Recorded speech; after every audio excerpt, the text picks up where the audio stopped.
మహాభారతం. అగ్నిహోత్రుడు తన పాటలు చెప్పగా విని బ్రహ్మ ఒక్క క్షణం ఆలోచించి, నరనారాయణులు కృష్ణార్జునులుగా భూమి మీద అవతరించి ఉన్నారు. వారు ఖాండవవన ప్రాంతానికి వస్తారు. ఆ సమయం కనిపెట్టి వారి సహాయం కోరు. వారు నీకు సహాయపడినట్లయితే ఇంద్రుడు కాదు కదా, దేవతలందరూ అడ్డుపడినా నీ పని నిరాటంకంగా సాగుతుంది అని చెప్పాడు. అందుచేత అగ్ని ఈనాడు కృష్ణార్జునుల సహాయం కోరి వచ్చాడు. అగ్నిహోత్రుడు తన సహాయం కోరడం విని అర్జునుడు, అగ్నిహోత్రుడా, ఇంద్రాది దేవతలతో యుద్ధం చేయడానికి తగిన అస్త్రాలన్నీ నాకు తెలుసు. అయితే నాకిప్పుడు మంచి ధనస్సు, మంచి గుర్రాలను పూంచిన దృఢమైన రథము లేవు. నాకు కృష్ణుడికి తగిన ఆయుధాలు, మమ్మల్ని ఇద్దరినీ మోయగల రథము సంపాదించావంటే నీ కోరిక తీరుస్తాను అన్నాడు. అగ్నిహోత్రుడు వరుణుణ్ణి తలుచుకున్నాడు. వరుణుడు ప్రత్యక్షమైనాడు. అగ్ని వరుణుడితో, మహానుభావ, చంద్రుడు నీకిచ్చిన గాంధీవం అనే ధనస్సు, అక్షయ తూణీరాలు, కపిధ్వజం గల రథము, చక్రాయుధము నీ వద్ద ఉన్నాయి కదా, వాటితో నాకిప్పుడు అవసరం కలిగింది, బదులి అన్నాడు. వరుణుడు అగ్నిహోత్రుడికి అతను కోరినవన్నీ ఇచ్చి అంతర్ధానమైనాడు. అగ్నిహోత్రుడు కృష్ణార్జునులకు వాటిని ఇచ్చాడు. చక్రాన్ని కృష్ణుడు తీసుకున్నాడు. గాంధీవాన్ని, అక్షయ తూణీరాలను అర్జునుడు తీసుకున్నాడు. గాంధీవం సామాన్యమైన విల్లు కాదు, అది 1,00,000 ఆయుధాలకు సమానం.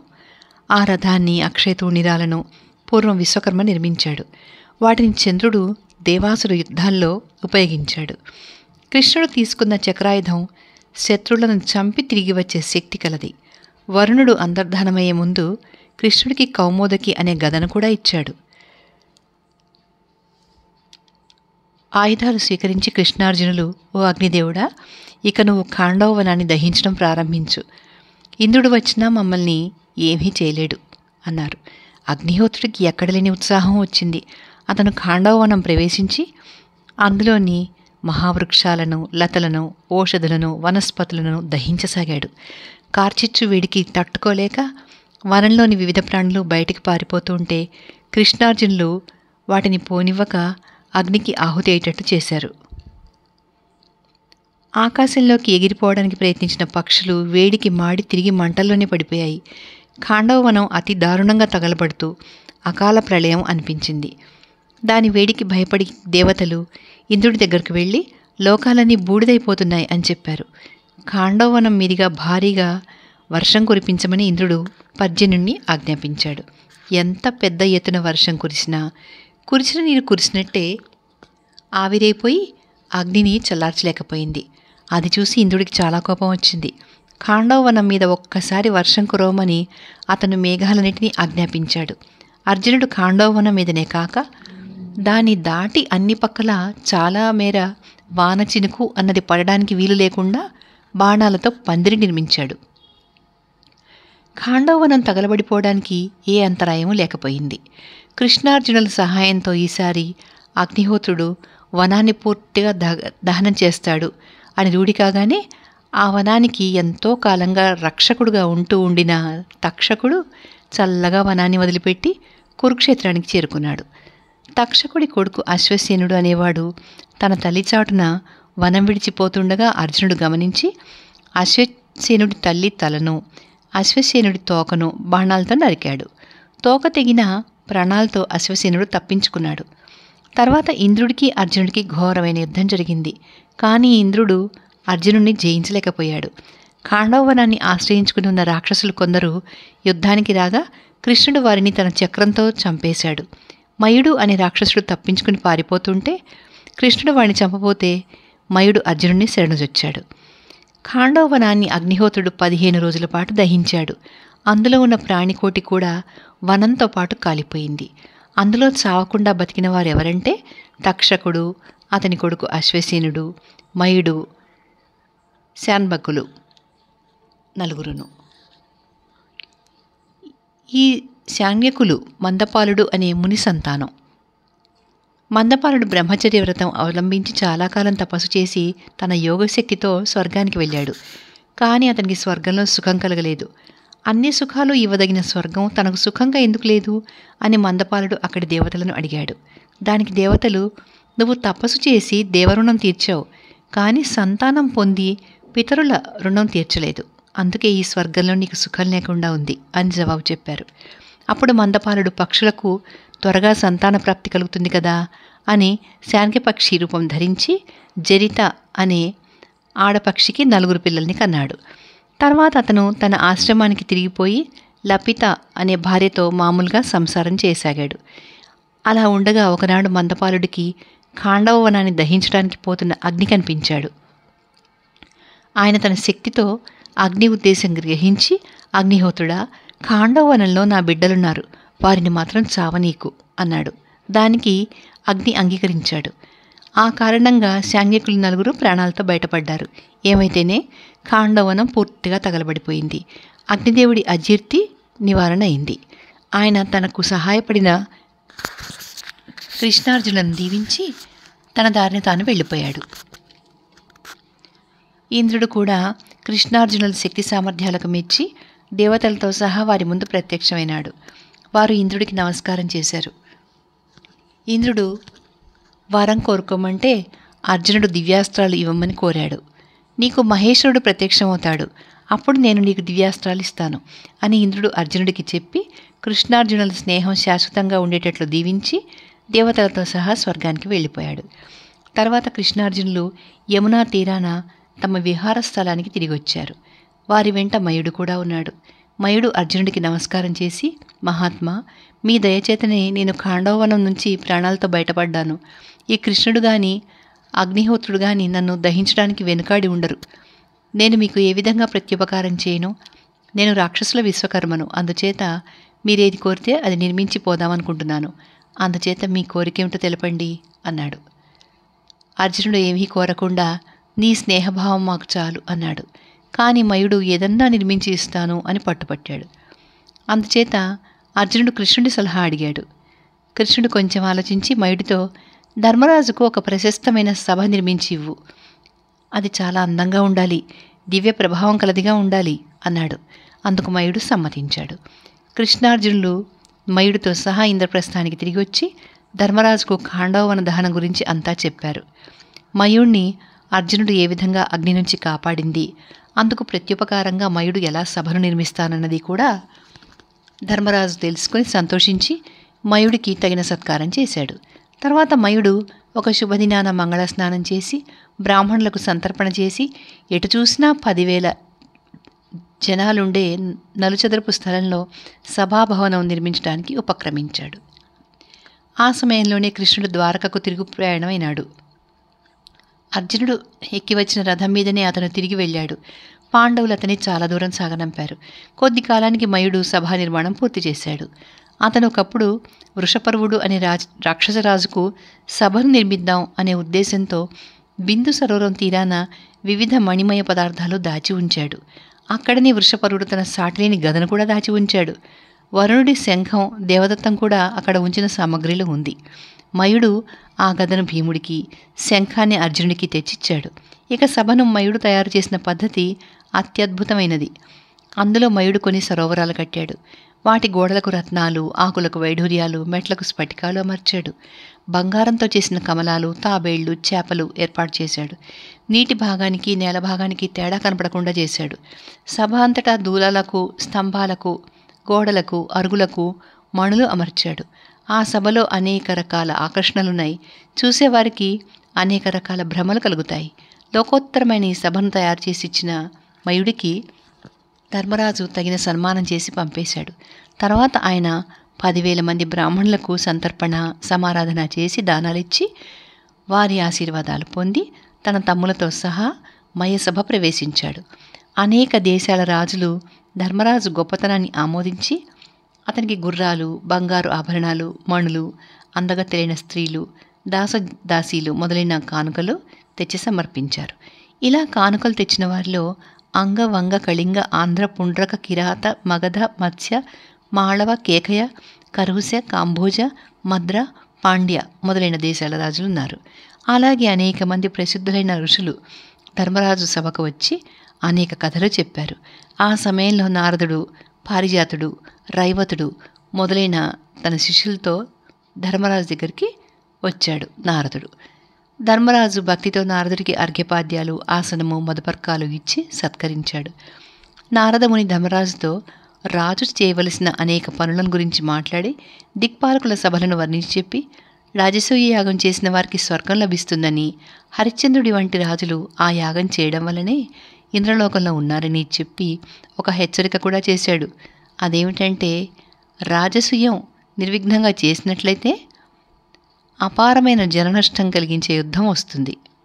ఈ హెచ్చరిక చేసి నారదుడు ధర్మరాజుతో, రాజా, బాగా ఆలోచించి నీకు ఏది మేలు అని తోస్తే అది చెయ్యి అని ధర్మరాజు వద్ద సెలవు పుచ్చుకుని ద్వారకకు బయలుదేరి వెళ్ళిపోయాడు. ద్వారకలో కృష్ణుడు రాజ్యకార్యాలన్నింటినీ వసుదేవుడికి అప్పచెప్పి ధర్మరాజు చేయబోతున్న రాజసూయానికి అవసరమైన వివిధ వస్తువులు, రత్నాలు, ధనము, ధాన్యాలు తీసుకుని రథం మీద బయలుదేరి ఇంద్రప్రస్థానికి వచ్చాడు. ధర్మరాజు కృష్ణుడితో, రాజసూయం చేయడానికి నీ సహాయం ఎంతైనా అవసరం, అందుచేత నేను ఈ యాగాన్ని చేయడానికి అనుమతి ఇవ్వు, లేదా నువ్వే దీక్ష పూని ఈ యాగాన్ని చెయ్యి అన్నాడు. ధర్మరాజా, సామ్రాజ్యాన్ని భరించడానికి నువ్వే తగినవాడివి, అందుచేత నువ్వే యాగం చెయ్యి, నువ్వు చేయమన్న పనులన్నీ నేను చేస్తాను అన్నాడు కృష్ణుడు. ధర్మరాజు సంతోషించి సహదేవుణ్ణి పిలిచి యాగానికి అన్నీ సిద్ధం చేయమని, 4 వర్ణాల వారిని ఆహ్వానించమని చెప్పాడు. నకులుని పిలిచి హస్తినాపురం నుంచి భీష్మ, ధృతరాష్ట్ర, విదురులను, ద్రోణ, కృప, అశ్వత్థాములను, దుర్యోధనాదులను పిలుచుకుని రమ్మని చెప్పాడు. సహదేవుడు అన్ని ఏర్పాట్లు దివ్యంగా చేశాడు. నకులుడు హస్తినాపురం నుంచి కౌరవ ప్రముఖులను తెచ్చాడు. వారితో ధర్మరాజు తాను తలపెట్టిన పని గురించి చెప్పి, దాన ధర్మాలు చేయడానికి కృపాచార్యుణ్ణి, భోజనాల ఏర్పాట్లు చేయడానికి దుశ్శాసనుణ్ణి, బ్రాహ్మణులను మర్యాద చేయడానికి అశ్వత్థామను, రాజులను సత్కరించడానికి సంజయుణ్ణి, వచ్చేవారు తెచ్చే కానుకలు భద్రపరచడానికి దుర్యోధనుణ్ణి, అన్ని పనులు సక్రమంగా సాగేటట్లు పైన కనిపెట్టి ఉండడానికి భీష్మ, ద్రోణులను ఏర్పాటు చేసి తాను యజ్ఞదీక్ష ధరించాడు. వచ్చిన వారందరూ రాజసూయ యాగం చూడాలని, మయసభ చూడాలని అభిలాషతో వచ్చారు. రాజులైన వాళ్ళు అంతులేని కానుకలు తెచ్చారు. యాగం జరిగినంత కాలము విరామం అన్నది లేకుండా సంతర్పణ సాగింది. యజ్ఞం మహావైభవంగా పూర్తయింది. అప్పుడు భీష్ముడు ధర్మరాజుతో, స్నాతకుడు, ఋత్విజుడు, సద్గురుడు, ఇష్టుడు, రాజు, ఇంద్రియాలను సంయమనం చేసినవాడు, ఈ 6 పూజార్హులు అని చెప్తారు. అలాంటి వారిలో గొప్పవాణ్ణిగా చూసి నువ్విప్పుడు పూజించాలి అన్నాడు. అలాంటి వాడెవడో మీరే నిర్ణయించి చెప్పినట్లయితే నేను అతనికి అర్ఘ్యమిస్తాను అని ధర్మరాజు భీష్ముడితో అన్నాడు. భీష్ముడు ఆలోచించి, ఈ సభలో అగ్రపూజకు తగినవాడు కృష్ణుడు తప్ప మరెవరున్నారు, అందువల్ల అతనికే మొదటి అర్ఘ్యం ఇవ్వు అన్నాడు. ధర్మరాజు లౌక్యంగా భీష్ముడి ఆజ్ఞను శిరసావహిస్తూ సహదేవుణ్ణి పిలిచి మొదటి అర్ఘ్యాన్ని కృష్ణుడికి ఇవ్వమని ఆజ్ఞాపించాడు. సహదేవుడు అర్ఘ్యం ఇస్తే కృష్ణుడు సంతోషంగా పుచ్చుకున్నాడు. ఇందుకు శిశుపాలుడు సమ్మతించక కృష్ణుని ఆక్షేపిస్తూ ధర్మరాజుతో, ధర్మరాజా, ఇందరు రాజులు మహనీయులు ఉండగా యాదవుడైన కృష్ణుడికి ఎలా మొదటి అర్ఘ్యం ఇచ్చావు? ఇతను వృద్ధుడా, మీకు ఆచార్యుడా, గొప్ప ఋత్విజుడా? అతనిలో ఏం చూసి ఇచ్చావు? నీకే సలహా ఇచ్చిన భీష్ముడికి యుక్తాయుక్తాలు తెలియవు. కృష్ణుడికి తొలి పూజ చేయదలుచుకున్నప్పుడు ఈ రాజులందరినీ దేనికి ఆహ్వానించావు? ఇది వీరందరికీ అవమానం కాదా? నువ్వు ప్రతాపవంతుడివని భయపడి కాదు మేము నీకు కప్పాలిచ్చింది. ధర్మం తెలిసిన వాడివని, సత్యవ్రతుడివని, సామ్రాజ్యం ఏలదగిన వాడివని ఇచ్చాం. ఈ ఒక్క పాడు పని చేసి నీకున్న కీర్తి మొత్తం పోగొట్టుకున్నావు అని కృష్ణుడితో, ఈ పాండవులు నీ కుతంత్రాలకు భయపడి గాని నీ మీద అమిత ప్రేమతోనే మొదటి అర్ఘ్యాన్ని ఇస్తే నీకైనా నీ అంతరం తెలియద్దా? రాజువు కాని నీకు ఈ గౌరవం నిష్ఫలం. దీనివల్ల అవమానం నీకే గాని సభలోని వారికి కాదు. ధర్మరాజు ధర్మబుద్ధి, భీష్ముడి తెలివి, నీ వివేకము తెలిసిన తర్వాత ఈ సభలో ఉండరాదు అంటూ తన పరివారాన్ని లేపుకుని వెళ్ళిపోబోయాడు. ధర్మరాజు అతని వెనుక పరిగెత్తి, శిశుపాల, ఆగు, వెళ్ళిపోకు. నువ్వు ఇలా మాట్లాడడం అన్యాయం. భీష్ముడు లాంటి వృద్ధుణ్ణి అవమానించరాదు. కృష్ణుడి సంగతి నీకన్నా ఆయనకు బాగా తెలుసు. నీకన్నా పెద్దవాళ్ళు సభలో ఉండి కూడా ఏమీ అభ్యంతరం చెప్పనప్పుడు నువ్వెందుకు అలా ఆక్షేపిస్తున్నావు అని శాంతవచనాలతో శిశుపాలుని సమాధానపరిచేందుకు యత్నించాడు. అప్పుడు భీష్ముడు ధర్మరాజుతో, దుర్మార్గుడైన ఈ శిశుపాలుని బతిమిలాడుతామే, ఊరుకో, అని సభవారితో ఈ శిశుపాలుడు మూఢుడు కావడం చేత కృష్ణుడి సంగతి ఎరగడు. కృష్ణుడికి మేము ఇచ్చిన మొదటి అర్ఘ్యం ఆమోదించక ఏం చేస్తాడో చేసుకొనిద్దాం అన్నాడు. కృష్ణుడిని మేము పూజించినందుకు ఇంకా అభ్యంతరం ఉన్నవారెవరైనా ఉంటే వారి నెత్తి మీద నా కాలు పెడతాను అంటూ సహదేవుడు తన కాలు ఎత్తి నిలబడ్డాడు. సభలో ఎవరూ సహదేవుడికి జవాబు చెప్పలేదు. అప్పుడు శిశుపాలుడి సేనాపతి మనీధుడు అనేవాడు లేచి, రాజులారా లేవండి, యాదవులు పాండవులు మనకు చాలా అవమానం చేశారు, సైన్యాలను సిద్ధపరిచి వీరి మదం అణుచుదాం అని తమ పక్షపు రాజులందరినీ ఒక పక్కకు చేర్చాడు. యుద్ధ సన్నాహానికి శిశుపాలుడు కూడా అనుమతించాడు. ఇదంతా చూసి ధర్మరాజు భయపడి భీష్ముడితో, తాతగారు, రాజులు యుద్ధానికి దిగుతున్నారు, యాగానికి విఘ్నం రాకుండాను ప్రజలకు హాని కలగకుండాను ఉపాయం చూడాలి అన్నాడు. దానికి భీష్ముడు, కృష్ణుడు నీ యాగాన్ని రక్షిస్తూ ఉండగా దానికి ఎవరు విఘ్నం కల్పించగలరు? శిశుపాలుడికి చేటుకాలం రాబట్టే ఇలాంటి దుర్బుద్ధి పుట్టింది అని చెప్పాడు. శిశుపాలుడు కోపంతో రెచ్చిపోయి భీష్ముని అనరాని మాటలన్నాడు. కృష్ణుణ్ణి నిందించాడు. అతని మాటలు వింటుంటే భీముడికి వీరావేశం వచ్చింది. అతను రౌద్రాకారం దాల్చి పళ్ళు పటపటా కొరుకుతూ శిశుపాలుని చంపడానికి మీదికి పోతుంటే భీష్ముడు వారించాడు. తర్వాత ఆయన భీముడికి శిశుపాలుడి వృత్తాంతం ఈ విధంగా తెలిపాడు. శిశుపాలుడు 3 కళ్లతోనూ 4 చేతులతోనూ పుట్టి గాడిదలాగా ఒండ్రు పెట్టాడు. అది చూసి అతని తల్లిదండ్రులు సాత్వతి, దమఘోషుడు అతన్ని పారేయడానికి నిశ్చయించుకున్నారు. అప్పుడు అశరీరవాణ్ణి, మీరు వీణ్ణి పారేయకండి, వీడు పరాక్రమవంతుడవుతాడు, వీడికి ఇప్పుడు చావు లేదు, వీడిని చంపేవాడు మరొక చోట పుట్టి పెరుగుతున్నాడు అన్నది. అప్పుడు సాత్వతికి పుత్రమోహం పుట్టుకొచ్చి, వీణ్ణి చంపేవాడెవరో చెప్పు అని అశరీరవాణ్ణి అడిగింది. ఎవరు వీణ్ణి ఎత్తుకున్నప్పుడు వీడి అదనపు కన్ను అదనపు చేతులు పోతాయో అతని చేతనే వీడికి చావున్నది అన్నది అశరీరవాణి. అది మొదలు సాత్వతి తన విడ్డూరపు కొడుకుని చూడవచ్చిన వారికి అందరికీ వాణ్ణి ఎత్తుకోమని ఇస్తూ వచ్చింది. ఇలా ఉండగా ఒకనాడు బలరామకృష్ణులు చేదిపురానికి వచ్చి దమఘోషుడితో కొద్దిసేపు మాట్లాడి అంతఃపురంలో ఉన్న సాత్వతిని చూశారు. ఆమె కుశల ప్రశ్నలు వేసి తన కొడుకుని ముందు బలరాముడికి ఇచ్చింది. తర్వాత బలరాముడి దగ్గర నుండి పిల్లవాడిని తీసుకుని కృష్ణుడికి ఇచ్చింది. కృష్ణుడు ఎత్తుకోగానే ఆ బిడ్డకున్న 3వ కన్ను అదనంగా ఉన్న 2 చేతులు పోయాయి. కృష్ణుడి చేతిలో తన కొడుకు చేస్తాడని గ్రహించి దిగులుపడి సాత్వతి, వీడు చేసే తప్పులను క్షమించు అని కృష్ణుని బ్రతిమలాడింది. దానికి కృష్ణుడు 100 తప్పులు క్షమిస్తాను అని మాట ఇచ్చాడు. భీష్ముడు చెప్పిన ఈ విషయాలన్నీ శిశుపాలుడు విని ఆయనను నానా మాటలు అన్నాడు. తర్వాత అతను కృష్ణుడితో, నాతో యుద్ధానికి రా, నిన్ను నేను చంపేదాకా ఈ భీష్ముడి మదం అణగదు, నిన్ను చంపాక ఈ పాండవుల సంగతి తెలుస్తాను, నిన్ను పూజించినందుకు వీళ్ళు కూడా చంపదగిన వాళ్లే అని నోటి తీటగా మాట్లాడాడు. అప్పుడు కృష్ణుడు అక్కడ చేరిన రాజులతో, అంతా వినండి, ఈ శిశుపాలుడు మాకు మేనత్త కొడుకై ఉండి కూడా అకారణంగా మా యాదవులకు ఎన్నో అపకారాలు చేశాడు. మేం ప్రాగ్జ్యోతిషపురం మీదికి దండెత్తిపోయిన సమయంలో వీడు మా ద్వారక మీదకు వచ్చి మా పురానికి నిప్పు పెట్టి వెళ్ళాడు. మేము రైవతక పర్వతం మీద విహరిస్తుంటే వీడు అక్కడికి వచ్చి మాలో కొందరిని చంపి కొందరు స్త్రీలను చెరపట్టాడు. మా తండ్రి వసుదేవుడు అశ్వమేధం చేసినప్పుడు అశ్వాన్ని అపహరించాడు, బభ్రువాహనుడి భార్యను అపహరించాడు, రుక్మిణిని పెళ్ళాడాలనుకున్నాడు, కానీ వీడి ఆటలు సాగలేదు. అలా వాడు చేసిన దారుణాలు ఎన్నో ఉన్నాయి. మా మేనత్తకి ఇచ్చిన మాట మూలంగా అన్నిటినీ సహించి ఊరుకున్నాను అన్నాడు. శిశుపాలుడు వెటకారంగా నవ్వి, కృష్ణ, నేను వరించిన దాన్ని పెళ్ళాటమే కాకుండా ఆ సంగతి ఈ సభలో చెప్పుకునేందుకు నీకు సిగ్గులేదా? నీ దయవల్ల నేను బతికున్నట్టు చెబుతున్నావు, నిన్ను చూస్తే నాకు భయం లేదు, ఏం చేయగలవు వచ్చేయి అన్నాడు. వెంటనే కృష్ణుడు తన సుదర్శన చక్రాన్ని చేతబట్టి శిశుపాలుడి పైన విసిరాడు. అది శిశుపాలుడి తల నరికేసింది. శిశుపాలుడు కూలిపోయాడు. అతనిలో నుంచి తేజస్సు బయలుదేరి వచ్చి కృష్ణుడిలో ఐక్యం కావడం చూసి సభలోని వారందరూ ఆశ్చర్యపోయారు. ధర్మరాజు శిశుపాలుడి కళేబరానికి అంత్యక్రియలు జరపడానికి ఉత్తర్విచ్చి శిశుపాలుడి కొడుకుకు రాజ్యాభిషేకం చేశాడు.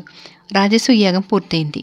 ధర్మరాజు అవబృధ స్నానం చేసి దీక్ష చాలించాడు. రాజులందరూ ఆయనను సమీపించి సామ్రాజ్యాన్ని సాధించినందుకు అభినందించి తిరిగిపోతామని చెప్పారు. ధర్మరాజు అందరినీ తగిన విధంగా సత్కరించి వారిని హస్తినాపురం దాటిందాకా సాగనంపడానికి తన తమ్ములను నియోగించాడు. తర్వాత కృష్ణుడు కూడా ద్వారకకు తిరిగి వెళ్ళాడు. మయసభ చూడాలన్న కోరికతో దుర్యోధనుడు మటుకు శకునితో సహా ఉండిపోయాడు. ఒకనాడు ధర్మరాజు సభకు వ్యాసుడొచ్చాడు. అప్పుడు ధర్మరాజు తనను వేధిస్తున్న అనుమానం ఆయనతో ఇలా చెప్పాడు. రాజసూయ యాగం జరుగుతుండగా శిశుపాలుడి వధ జరిగింది కదా, ఇది ఉత్పాతం కాదా అన్నాడు. ఇది ఉత్పాతమే. దీని ఫలితం 13 ఏళ్ల తర్వాత కానీ తెలీదు. అప్పుడు క్షత్రియ వినాశనం జరుగుతుంది అన్నాడు వ్యాసుడు. ఆ మాట విని ధర్మరాజు కుంగిపోయాడు. అర్జునుడు ఆయనకు ధైర్యం చెప్పాడు. మయసభను చూడ్డానికి ఉండిపోయిన దుర్యోధనుడు పరాభవం పొందాడు. అతను నీరు లేని చోట నీరున్నదనుకుని బట్టలు ఎగగట్టుకున్నాడు. నీరున్న చోట నేల అనుకుని అందులో నడిచి బట్టలు తడుపుకున్నాడు. ఇది చూసి భీమ, అర్జున, నకుల, సహదేవులు, ద్రౌపది, సేవకులు నవ్వారు. అది తెలిసి ధర్మరాజు దుర్యోధనుడి మనసు నవ్వకుండా ఉండడానికి మంచి బట్టలు కట్టపెట్టాడు. కానీ దుర్యోధనుడికి ఇంకా అవమానాలు జరిగాయి. అతను వాకిలి ఉన్న చోట గుర్తించక వాకిలి లేని చోట ఉన్నదనుకుని ప్రవేశించబోయాడు. నుదురు బొప్పి కట్టింది. నేల సమంగా ఉన్న చోట ఎగుడుగా కనిపించి ఎక్కబోయి కింద పడ్డాడు. చూసి ఆనందిస్తూ వచ్చిన మయసభ అతని మనసుకు కంటకంగా తయారైంది. అతను అసూయతో దహించుకుపోసాగాడు. ధర్మరాజుకు సామ్రాజ్యం లభించింది. అతను లోకోత్తరమైన మయసభ సంపాదించాడు.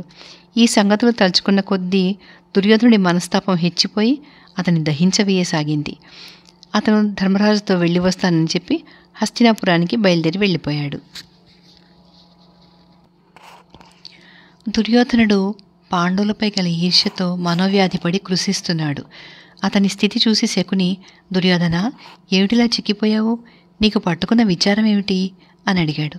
దానికి దుర్యోధనుడు, మామ, ఏం చెప్పమన్నావు? అర్జునుడి పరాక్రమం ఆధారంగా చేసుకుని ధర్మరాజు భూమండలమంతా గెలిచి రాజసూయయాగం చేసి సామ్రాజ్యలక్ష్మిని వరించాడు. రాజులందరూ అతనికి వశులైనారు. కృష్ణుడు శిశుపాలుని నిండు సభలో వధిస్తే ఒక్కరు కూడా కిక్కురుమనలేదు. రాజులందరూ రత్నరాసులు తెచ్చి పాండవుల కాళ్ల ముందు పోశారు. వారి వైభవం వర్ణనాతీతం. వాళ్ళ ఐశ్వర్యం చూసి నేను పనికిమాలినవాడిని అయిపోయాను. మనం మయసభ చూసేటప్పుడు నన్ను చూసి వాళ్ళు ఎలా హేళన చేశారో నువ్వు చూసావు కదా. నాకు జీవితం దుర్భరంగా ఉంది. నా బాధ మా తండ్రితో చెప్పు అన్నాడు. ఈ మాటలు వినే శకుని దుర్యోధనుడితో, నువ్వు పాండవుల సంపదను చూసి అసూయపడ్డం దేనికి? వాళ్ళు ఆ సంపదని సక్రమంగానే సాధించుకున్నారు. వారికి దైవబలం జాస్తిగా ఉంది. అందుకే వాళ్లను నిర్మూలించడానికి చేసిన ప్రయత్నం ఒకటి ఫలించలేదు. ద్రౌపది వారికి భార్య కావడం వాళ్ళకొక గొప్ప అదృష్టం. ద్రుపదుడు వాళ్ళకి పెద్ద అండ అయినాడు. కృష్ణుడి సంగతి చెప్పనే అవసరం లేదు. అతను చిన్నతనం నుంచి వారిని కంటికి రెప్పలాగా కాపాడుతున్నాడు. ఖాండవ వన దహనం ధర్మమా అని అర్జునుడు అగ్నిదేవుడి సహాయంతో గాంధీవం, అక్షయతూణిరాలు, దివ్యాస్త్రాలు సాధించుకున్నాడు. వాటితోనే రాజులందరినీ జయించాడు. ఖాండవ దహనం మూలానే వారికి మయసభ కూడా లభించింది. ఇందులో అధర్మమే ఉంది? అయినా ఇంత మాత్రాన నీకెవరూ లేనట్టు మాట్లాడతావెందుకు? ఆ మాటకొస్తే నీకన్నా అంగబలం వారికి ఎక్కడిది? నీకు 99 మంది తమ్ములు, మహావిలుకాడు, ద్రోణుడు, సమస్త అస్త్రాలు తెలిసిన అశ్వత్థామ, కర్ణుడు, కృపాచార్యుడు లేరు? నేను కూడా ఉన్నాను కదా, మేమందరము లేమా అన్నాడు.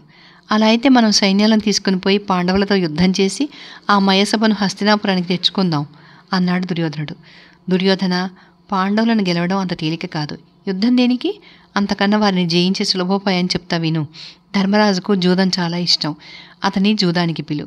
నేను అతని జూదంలో ఓడించి అతని రాజ్యాన్ని, సంపదను కాజేసి నీకు ఇస్తాను. ధృతరాష్ట్రుడి అనుమతి మాత్రం సంపాదించు అన్నాడు శకుని. శకుని దుర్యోధనుడిని వెంట పెట్టుకుని ధృతరాష్ట్రుడి దగ్గరికి వెళ్ళేసరికి ధృతరాష్ట్రుడు ధర్మరాజు పూర్తి చేసిన రాజసూయ యాగం గురించి ఎంతో సంబరపడుతున్నాడు. శకుని ఆయనతో, మన దుర్యోధనుడు చిక్కి సగమైనాడు, అతని మొహం కళావిహీనమైపోయింది అన్నాడు. ఆ మాటకు ధృతరాష్ట్రుడు అదిరిపడి దుర్యోధనుని దగ్గరకు తీసుకుని శరీరం నిమిరి, ఇలా చిక్కిపోవడానికి నీకేం కష్టం వచ్చిందిరా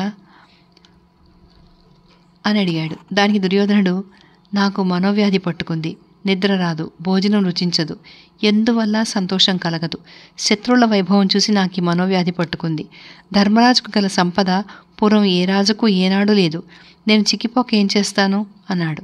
తర్వాత శకుని దుర్యోధనుడితో, రాజా, ధర్మరాజుకు జూదం అంటే తగని వ్యసనం, కానీ ఆటలో నేర్పులేదు. నేను జూదంలో ఆరితేరినవాణ్ణి. నా యుక్తితో ధర్మరాజు సంపద అంతా నీకు దక్కేటట్టు చేయగలను. యుద్ధానికి కానీ జూదానికి కానీ సాటిరాజును ఆహ్వానించినప్పుడు నిరాకరించడం క్షత్రియ ధర్మం కాదు. అందుచేత మనం పిలిస్తే ధర్మరాజు జూదం ఆడటానికి తప్పకుండా వస్తాడు. అని చెప్పాడు. అప్పుడు దుర్యోధనుడు తండ్రి కాళ్ళ మీద పడి శకుని చెప్పినట్టు చేయడానికి అనుమతి వేడుతూ కన్నీరు కార్చాడు. ధృతరాష్ట్రుడు దుర్యోధనుడితో విదురుడి సలహా తీసుకుని అతను ఏం చేయమంటాడో చూద్దాం అన్నాడు. విదురుడితో చెప్తే ఈ ఆలోచనకు ఎంతమాత్రం ఒప్పుకోడు. దీనికి నువ్వు ఒప్పుకోకపోతే నేను బతకను. ఆ తర్వాత నువ్వు విదురుడు ఈ రాజ్యాన్ని నెత్తిన కట్టుకుని ఊరేగండి అన్నాడు దుర్యోధనుడు చనువుతోనూ నిరాశతోనూ. ధృతరాష్ట్రుడికి పుత్ర వ్యామోహం జాస్తి. అందుచేత దుర్యోధనుడి ఆలోచనకు ఎదురు చెప్పలేకపోయాడు. ఆయన శిల్పాచార్యులను అనేక మందిని పిలిపించి మయసభ లాంటి సభను నిర్మించమని, దానికి 1000 స్తంభాలు, 100 వాకిళ్లు, రకరకాల బొమ్మలతో కూడిన మంటపము ఏర్పాటు చేయమని చెప్పాడు. తర్వాత ఆయన విదురుని పిలిపించి ఆయనతో తన దురుద్దేశం చెప్పక ధర్మరాజును జూదానికి రమ్మనిమని ఆహ్వానించడం దాని గురించి మాత్రం చెప్పాడు. విదురుడు ధృతరాష్ట్రుడితో, రాజా, ఈ ఆలోచన నాకు సమ్మతం కాదు. జూదం కారణంగా పిల్లల మధ్య వైరం ఏర్పడుతుంది. ఈ ఆలోచన మాను అన్నాడు. దానికి ధృతరాష్ట్రుడు, విదురా, ఇందులో మంచి చెడ్డలు ఏమైనా ఉన్నప్పటికీ స్నేహపూర్వకంగా జూదం జరిగి తీరాలి. కుమారుల మధ్య వైరం వస్తే వారించడానికి నేను, నువ్వు, భీష్ముడు, ద్రోణుడు లేమా?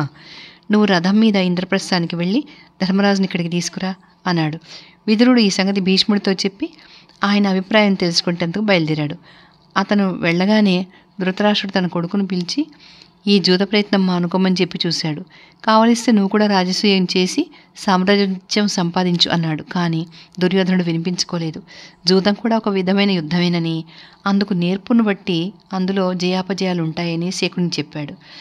ఈ లోపల ధృతరాష్ట్రుడు కోరిన ప్రకారం హస్తినాపురంలో కూడా ఒక గొప్ప సభాభవనం తయారైంది. ధృతరాష్ట్రుడు విదురుని పిలిచి కొత్త సభలో స్నేహపూర్వకంగా జూదం ఆడటానికి ధర్మరాజును పిలుచుకురమ్మని ఆజ్ఞాపించాడు. తనకిక తప్పదని గ్రహించి విదురుడు రథం మీద ఇంద్రప్రస్థానికి వెళ్ళాడు. ధర్మరాజు ఆయనకు తగిన సత్కారాలు చేసి, విదురా, క్షేమంగా ఉన్నావా? నీ ముఖం వాడిపోయి ఉందే. ధృతరాష్ట్రుడు, దుర్యోధనాదులు సుఖంగా ఉన్నారా అని కుశల ప్రశ్నలు వేశాడు. దానికి విదురుడు, అందరూ క్షేమంగానే ఉన్నారు. నీ మయసభ లాంటిది హస్తినాపురంలో కూడా కట్టారు. నువ్వు నా వెంట వచ్చి ఆ సభలో కొన్నాళ్ళు దుర్యోధనాదులతో కులాసగా గడిపి వాళ్లతో స్నేహపూర్వకంగా జూదమాడాలట. ఈ మాట ముసలిరాజు నీతో చెప్పమన్నాడు. నీతో జూదమాడితే కానీ ఆయనకు ఆయన కొడుకులకు సుఖం ఉండదట. ఆ దుర్మార్గుల కోరిక తీర్చు అన్నాడు. అది విని ధర్మరాజు, అయ్యయ్యో, పెద్దలు జూదమాడతారా? దానివల్ల తప్పక తగాదా వస్తుంది. నీ ఉద్దేశం ఏమిటి? నువ్వేం చేయమంటే అదే చేస్తాను అన్నాడు.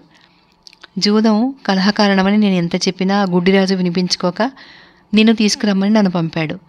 నువ్వే ఆలోచించి యుక్తమని తోచినట్టు చెయ్యి అన్నాడు విదురుడు ధర్మరాజుతో. అక్కడ జూదమాడటానికి ఉబలాట పడుతున్న వారెవరు అని ధర్మరాజు అడిగాడు. శకుని, వివింశతి, చిత్రసేనుడు, సత్యవ్రతుడు, పురుమిత్రుడు, జయుడు అని విదురుడు చెప్పాడు. జూదర్లంతా ఒక్కచోట చేరారన్నమాట. కానీ ఆపద కలిగి తీరుతుంది. పెద్దలు పిలిస్తే వెళ్ళకపోరాదు, జూదానికి పిలిస్తే పోకుండా ఉండరాదు అని నా నియమం. చాలా భయంగా ఉంది. ఏమైతే అవుతుంది, రేపు బయలుదేరుతాను అన్నాడు ధర్మరాజు. ప్రయాణ సన్నాహం జరిగింది. ధర్మరాజు తన తమ్ముళ్లను, ద్రౌపదిని వెంట పెట్టుకుని హస్తినాపురానికి వచ్చాడు. పెద్దలైన ధృతరాష్ట్ర, భీష్మ, ద్రోణ, కృప, అశ్వత్థామలకు నమస్కారాలు చేశాడు. చిన్నవారిని పలకరించి గాంధారితో కుశల ప్రశ్నలు జరిపాడు. ద్రౌపది ముఖాన మహారాణి కళ గమనించి దుర్యోధనుడు మొదలైన వాళ్ళ భార్యలు అసూయపడ్డారు. ఆ రోజు గడిచి మర్నాడు తెల్లవారగానే ధర్మరాజు కాలకృత్యాలు తీర్చుకొని శకుని, దుర్యోధనుడు, దుశ్శాసనుడు మొదలైన వాళ్ళు ఉన్న జూదమాడే ఇంటికి వచ్చి పెద్దలందరికీ నమస్కారాలు చేశాడు. అప్పుడు శకుని ధర్మరాజుతో, రాజా, నిన్ను చూడ్డానికి కొందరు ఈ సభకు వచ్చారు. మరికొందరు కాలక్షేపం కోసం నీతో జూడవడానికి వచ్చారు. అందుచేత నియమాలు ఏర్పాటు చేసుకుని ఈ పాచికలతో జూదం ప్రారంభిద్దాం అన్నాడు. దానికి ధర్మరాజు, శకుని, జూదంలో మోసం చేయడం మహాపాపం. అందులో క్షత్రియుడి ఘనత ఏమీ బయటపడదు. అందుచేత మోసంతో మమ్మల్ని జూదంలో గెలవడానికి ప్రయత్నించకు. మేము సంపాదించుకున్న ధనం బ్రాహ్మణ సంరక్షణార్థము, దుష్ట శిక్షణార్థము వినియోగిస్తున్నాం అన్నాడు. వేదాధ్యయనంలో సమర్థుడైన శ్రోత్రియుడు మరొక శ్రోత్రియుని వేదాధ్యయనంలో గెలుస్తాడు. అలాగే మోసం చేసే జూదుడిని మోసంతోనే గెలవాలి. ఇది సహజం. జూదమాటతో నీకు ఇష్టం లేని పక్షంలో మానేయి అన్నాడు శకుని. ధర్మరాజుకి పౌరుషం వచ్చింది. జూదానికి పిలువబడి వచ్చి వెనక్కిపోవడం అగౌరవం. అందుచేత ఆడతాను. నాకు ఎదురాడేవారెవరు అని అడిగాడు. నా పక్షాన మా మేనమామ శకుని ఆడతాడు. అతను ఏ పందెం కాసినా నేనిస్తాను అన్నాడు దుర్యోధనుడు. ఒకరి పక్షాన మరొకరు ఆడగా నేనెన్నడూ చూడలేదు, వినలేదు. ఇది అపూర్వంగా ఉంది. అయినా మీ ఇష్ట ప్రకారమే కానివ్వండి అన్నాడు ధర్మరాజు. జూదం చూడ్డానికి ధృతరాష్ట్రుడు తన వెంట రమ్మని పిలవగా కౌరవ వృద్ధులు, భీష్మ, ద్రోణ, కృప, విదురులు వచ్చి సభను అలంకరించారు. మొదటి పందెంగా ధర్మరాజు తన హారానికి గల మణిపూస ఒడ్డితే దుర్యోధనుడు తన వద్ద ఉన్న మణిరాశులన్నీ ఒడ్డాడు. పందెం వేయగా ధర్మరాజు ఒడ్డిన మణి పోయింది. అది మొదలు ధర్మరాజు పందెం ఒడ్డిన ప్రతిసారి శకుని గెలిచాడు. జూదంలో ఓడిపోతున్న కొద్దీ ధర్మరాజుకు మత్సరం జాస్తి అయింది. అతను బంగారాన్ని, గుర్రాలను, రథాలను, దాసీజనాన్ని, నిధులను పణం పెట్టి అన్నింటినీ పోగొట్టుకుంటున్నాడు. ఇలా సాగుతున్న అన్యాయాన్ని సహించలేక విదురుడు ధృతరాష్ట్రుడితో, చావనున్న వాడికి దివ్య ఔషధాలు రుచించవన్నట్టుగా మా మాటలు నీకు రుచించవు. నీ కొడుకు కులం చేర్చడానికి పుట్టాడు. నువ్వే ఈ మోసపు జూదాన్ని ఏర్పాటు చేసి పాండవుల ధనం అపహరిస్తున్నావు. దీనివల్ల నీకు చాలా హాని కలుగుతుంది. నా మాట విని వారికి ఆగ్రహం కలగనీయకు. పాండవుల పొత్తు కాజేసి ఆనందించటం కాదు, రేపు వారి ఆగ్రహానికి గురి కావాలి. మీరు నిశ్చయంగా నిర్మూలమవుతారు. అందుచేత ఈ జూదం ఆపించు అన్నాడు. ధృతరాష్ట్రుడు ఈ మాటలు వినిపించుకోలేదు. కానీ దుర్యోధనుడు మాత్రం విదురుని నానా మాటలు అన్నాడు. ఈ లోపల ధర్మరాజు తనకున్నదంతా ఓడాడు. బ్రాహ్మణ మాన్యాలు తప్ప తనకున్న రాజ్యాన్ని, బ్రాహ్మణులు కాక తన మిగతా ప్రజలను, తనకు సామంతుడైన రాజపుత్రులను ఓడాడు. శకుని పాచికలను ధర్మరాజు ముందు వేసి, పణంగా పెట్టడానికి నీకు ఇంకేముంది అన్నాడు. ధర్మరాజు సహదేవుణ్ణి, నకులుని పణం పెట్టి ఇద్దరినీ పోగొట్టుకున్నాడు. తర్వాత అర్జునుడిని, భీముణ్ణి కూడా ఓడి తనను తానే పణంగా పెట్టుకుని ఆ పందెం కూడా ఓడాడు. నీ సొత్తు ద్రౌపది ఉంది కదా, ఆమెను పణం పెట్టు అన్నాడు శకుని. ధర్మరాజు ఆ పని కూడా చేశాడు. దీంతో సభలో కలకలం పుట్టింది. కౌరవులకు ఇదేం పోయే కాలం అన్నారు కొందరు. భీష్మ, ద్రోణ, కృపులు మాత్రం ఏమీ మాట్లాడలేదు. విదురుడు బుసకొడుతూ ఉండిపోయాడు. కర్ణ, దుశ్శాసనుల ఆనందం అంతా ఇంత కాదు. తర్వాత ఏం జరిగిందో నెక్స్ట్ వీడియోలో విందాం.